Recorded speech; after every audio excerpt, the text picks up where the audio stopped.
About 12 miles south of Tampa is a Newland-built community. Newland has several developments all over the countryside. Here in the Tampa Bay area, I'm sure you've heard of Bexley or Fishhawk Ranch. Two very beautiful communities, both built up by Newland.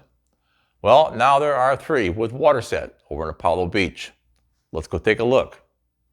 Hi, I'm Mike LaVoy. Welcome to our YouTube channel where we talk about living around the Tampa Bay area and real estate in the Tampa Bay area. So south of Tampa, there are several little towns. You got Riverview, Ruskin, Sun City Center, and Apollo Beach. Apollo Beach started life in the 1920s with the Dickman family owning the land and using it for cattle and a little bit of farming. In the 30s, one of the sons, Paul, decided it would be a great idea to build a waterfront community and started digging canals on what was then called Tampa Beach. In 1957, a retired businessman from Michigan purchased the land and started construction of 50 homes. It was said that his wife suggested the name should be Apollo Beach, and it pretty much stuck. That area struggled for years to develop. Even when we moved here, it was a long way from Tampa for being so close to Tampa. Over the last several years, it has grown into a huge waterfront community with about, I think it's 55 miles of canals that lead out to the bay, and there are some 5,600 households around there. The area has really developed over the last few years. It wasn't that long ago when the biggest attraction was the Manatee Viewing Center and the Miran Bay Market. Quite honestly, it is still a very quiet place.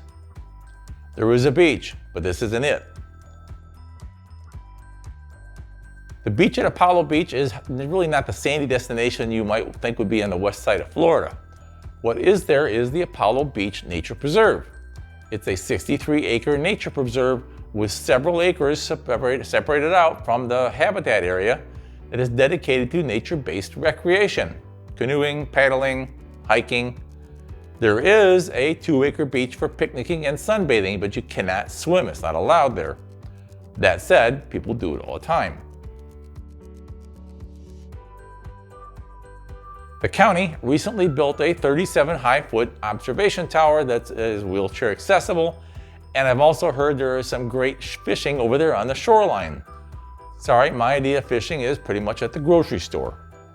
There are no amenities at the beach, so bring water and sun protection. You're gonna need both. If you are set on going to a real beach, you're gonna have about a 45 to 50-minute drive. It's gonna be either St. Pete Beach, Fort DeSoto Beach, or Holmes Beach over on Anna Maria Island. Probably gonna be your closest place to go. Once you get out there, they are flat out beautiful. So you can't go swimming, but if you're a boat person or love to fish, Apollo Beach is gonna be your kind of place. There are 55 miles of canals that go out to Tampa Bay. There are docks and boat facilities, fishing charters, you're just all over the place there. It is a boating community, so there are gonna be some float-up restaurants. Circle's Waterfront and Finn's Dockside and Bar and Grill are just a couple that we've been to. There are plenty of other restaurants. The Salty Shamrock is also another one that we like to go to. You could also head over 2 miles west out into the bay and go to Pine Key. It's better known as Beer Can Island for a summer afternoon. There are several shopping centers like Mirror Bay, Apollo Beach Plaza, and the Waterside shops. Most of those shops are going to be small boutique firms or, gift shops. Publix and Winn-Dixie stores, the grocery stores are pretty much all around the place.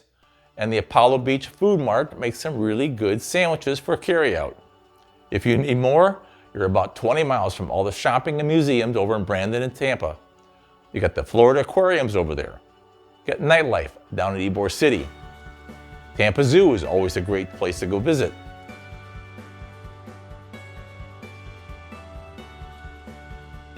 And there are dozens, there's hundreds of restaurants in Tampa. Go try out Armature Works or Eulaley's.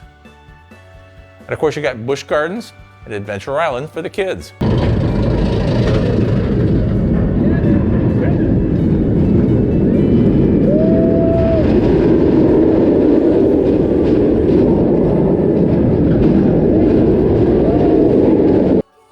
For you sports enthusiasts, there's the Buccaneers, Tampa Bay Rays, the Lightning, and the Rowdy, and they're all within maybe 30 minutes drive time. Tampa also hosts the New York Yankees spring training. If you like to travel, you're gonna love the airport selection.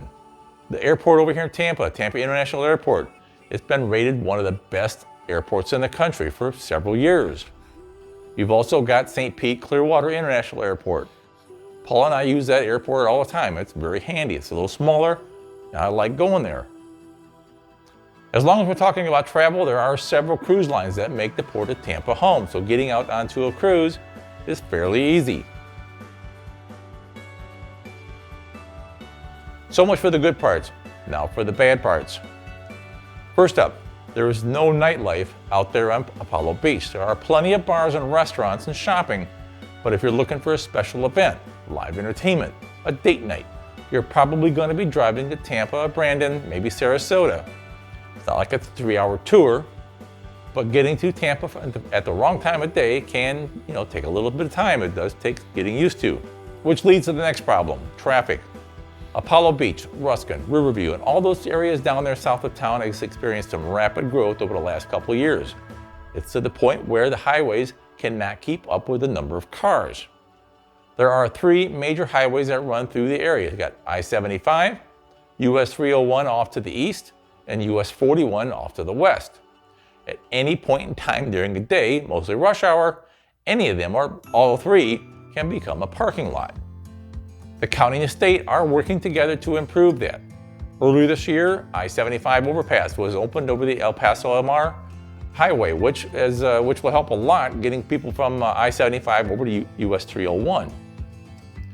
The other major projects have been going on for probably 2 years now is the intersection of I-75 and Big Bend Road. It is and has been a mess. But when it's done, the FDOT promises traffic will flow very nicely. We'll see. So what about Waterset? Waterset is located just west of I-75, east of US 401. And yes, it's right in the middle of the road construction when you enter from the north.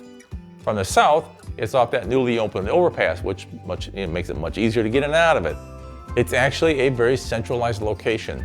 St. Joseph's Hospital and the supporting medical facilities, dentist offices, doctor's offices are all right there. There's a bunch of them right in the area. Grocery stores and the always necessary home improvement centers are close by, which is a good thing because you're going to need both owning a home. The newest school to open, Waterset Charter School, as well as the middle and high schools are all maybe 4 or 5 miles away. The developer, Newland, started construction in 2012 and they are still putting up houses. The plan is to have about 2,900 single-family homes and 900 multifamily homes with several recreational facilities on about 1,300 acres. Over the years, there have been different builders in different sections of the little community. So you're going to find homes that were built by Lennar, Standard Pacific, Neal Homes, and probably D.R. Horton is out there too. Currently, the builders are going to include Cardell Homes, you've got Casa Fresca, David Weekley, and Homes by Westbauy. Prices and availabilities change almost daily. Right now, Casa Fresca has homes ranging from about 2,000 square feet to 2,500 square feet, 4 or 5 bedrooms, and 2 and 3 bathrooms with a 2-car garage.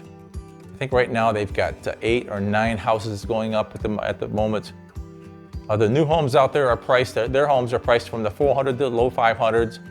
Most of their homes are under construction with projected closing dates, and I think it's December of this year going through the spring of next year. Westbauy has several floor plans available. I think there's 8 that are actually under construction right now with Westbauy. Their completion dates are also December through the spring of 2023. Westbauy's homes range from a 2,100 square foot sandpiper, which has 3 bedrooms, 3 bathrooms, and a den.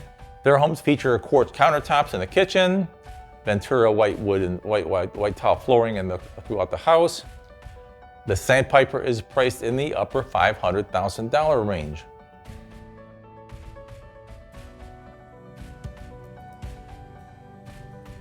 The largest house out there under construction by them is the Bayshore 2. It's about 3,200 square feet, 4 bedrooms, 4 bathrooms.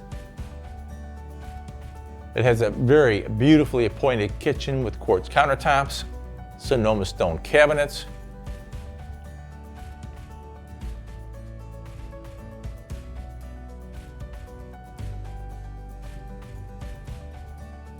the master bedroom on this house is downstairs.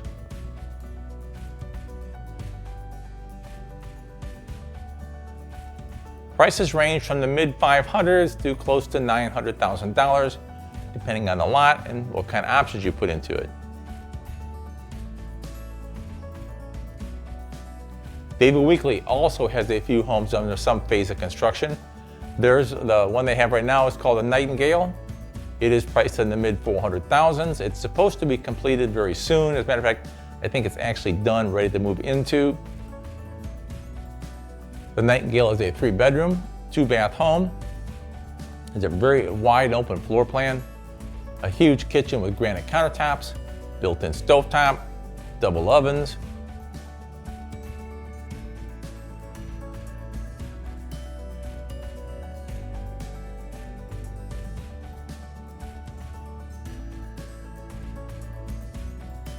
And some of the features you can't see out there are, and most of the houses have it, is some hurricane shutters.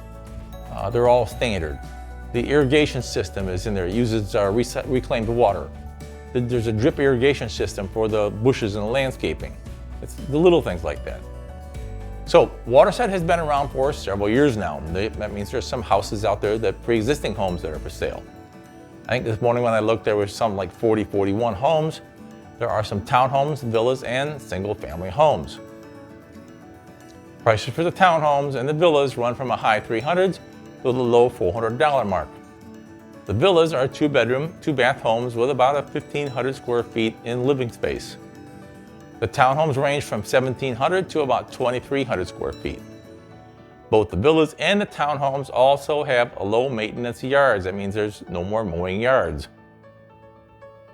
The downside is the roughly $200 to $250 a month HOA fee. Single-family homes range from about 1,500 square feet to just around about 4,000 square feet. There are 3, 4, and 5-bedroom homes. Prices start in the high 300s and get up to about $900,000. Like most subdivisions, this one also has a CDD. The CDD is dependent upon your house, the house you buy, size of the lot. If you'd like to get some more information on CDDs, I have a video, the link is up above. Take a look, but do it later. Watch this movie first. People are always asking us, is it better to buy a new home or a pre-existing home? And really, there is no correct answer. A new home has advantages. Everything is new. Almost everything has a warranty of some type. The disadvantages include the limited number of upgrades. I mean, most of these builders have bought the material months ago, so you don't get to choose what you want. That also includes the pool. Most of them don't have a pool. And then you've got the 12 to 24 month wait to get into the house. Whereas with a pre-existing home, it probably already has some upgrades into it, like the pool. Always better to let somebody else pay to put that pool in than let you do it. A pool is one of those items that just, you don't get dollar for dollar back when you sell the house. The pools do make it a little more attractive, but it doesn't enhance the value that much. And pools are not cheap to put in. Another big advantage of a pre-existing home is that I can tell you within a day or two when you're going to move in. And that process normally takes, the purchase process normally takes about 45 days, give or take a day, as opposed to new construction. I've had new construction start out, this builder telling us 12 months, and then it turns into 20. In the meantime, the buyer's living in an Airbnb for 6 or 8 months. Most of the homes in Waterset are 8 to 10 years old. If they've had problems, more than likely, they've been fixed. But if you feel more comfortable with a warranty, buy one. Or better yet, get the seller to buy one for you. There are several home warranties out there, home warranty companies. We can help you select the one that best fits you. Let's talk about amenities for a minute. Like most master planned communities, Waterset has a huge array of amenities and activities for the entire family. The Landing Club is the heart of the social community. The staff there can whip up some of your favorite coffee mixes in the morning for your trip to work, or on the way back, you can stop and have a glass of wine afterwards. The landing club has a lap pool. There's a fitness center, a large patio that overlooks the lake. You can get a sandwich, a salad. They've got Friday and Saturday happy hours, Sunday mimosas, yoga, and if you really want to get into it, karaoke night. There are events planned at the lakeside. There's concerts, there's picnics, hang out at the splash pool with the playgrounds. Even they have a couple dog parks there. It is a separate area from the landing.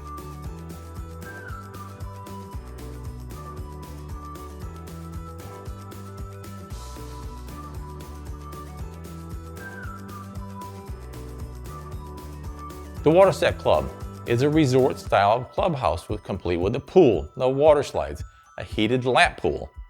It's got its own fitness center, a game room, and a party room. Outdoor sports there include basketball, tennis, volleyball, and of course, you got to have pickleball. Once you get out of the traffic into the neighborhood, Waterset is a very nice place to call home.